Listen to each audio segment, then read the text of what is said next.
Maya. Ayun na. Tingnan, tagal lang. Tingnan ang tagbo ngayon.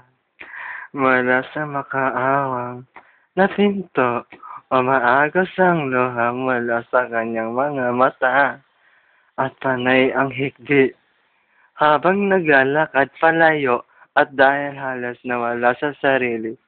Gawa ng nasaksihan, hindi niya napansin ang taong makakasalubong hanggang sa nabangga niya ito.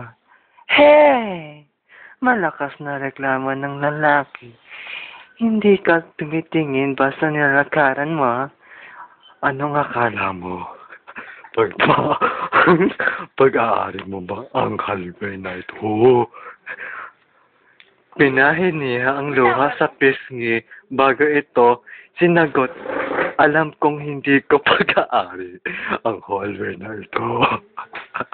Pero sa halawak nito, hindi kita mabangga kung hindi ka kaharap. Ha? Nakaka-insultong ngiti ang gumuhit sa labi nito.